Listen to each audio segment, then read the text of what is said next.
get to work. Go on. Hey everybody, Gears here, and this is the continuing story of R2 DPi, and this is a Mars Composite Blemish Dome that I got for a deal. It's got a few bad things, such as that guy there, and all in here, cracks over there, back over here. This whole section is crackled up, but that's mostly it. There's some noise there.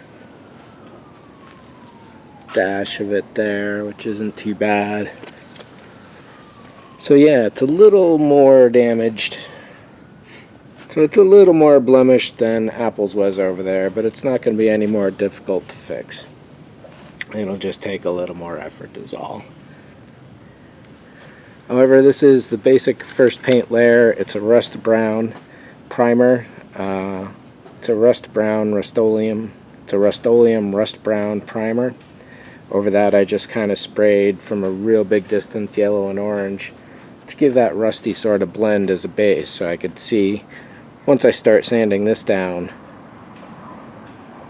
the primer below it and then the fiberglass below that and see what the real shape of this is.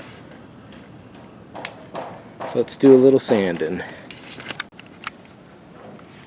And here we are with 3 passes of 60 grit. This is 2 passes with the same piece of paper and then rinsed off, and a fresh pass and a third pass with a fresh piece of 60. And as it happens, there's a little bit of bird shit that fell into a crevice there and still isn't gone.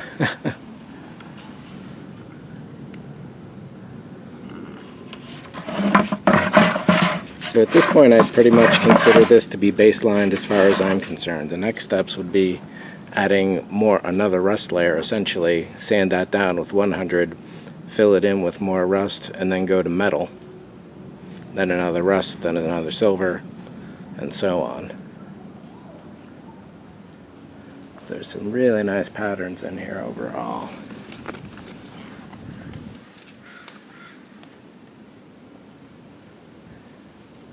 It's like a bunch of clouds except for the streaks.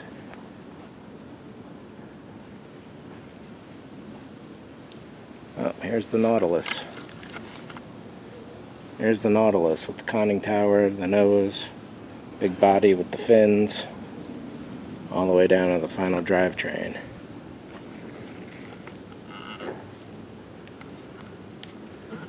Nice.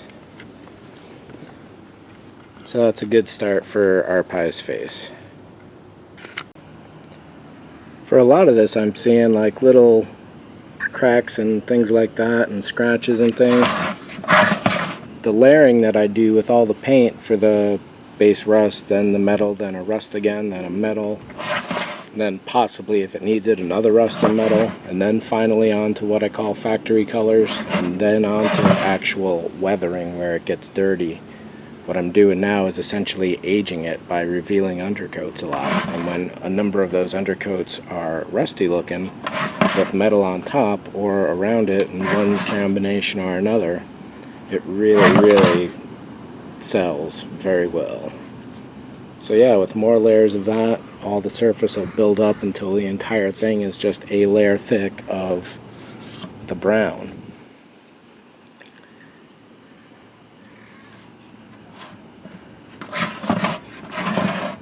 All the striation lines here, not that these aren't really striations of course, but it's interesting that those are built in there. That could be from the very original aluminum dome that would have had spin lines in it, but I'm just guessing on that. I have no idea. So this will definitely be the biggest repair on this one. Lots of little things like this. Hopefully the paint will take those, but we'll see. And other than that, it's not too bad. Yeah, even that's easier than the other section just because it's a big open area.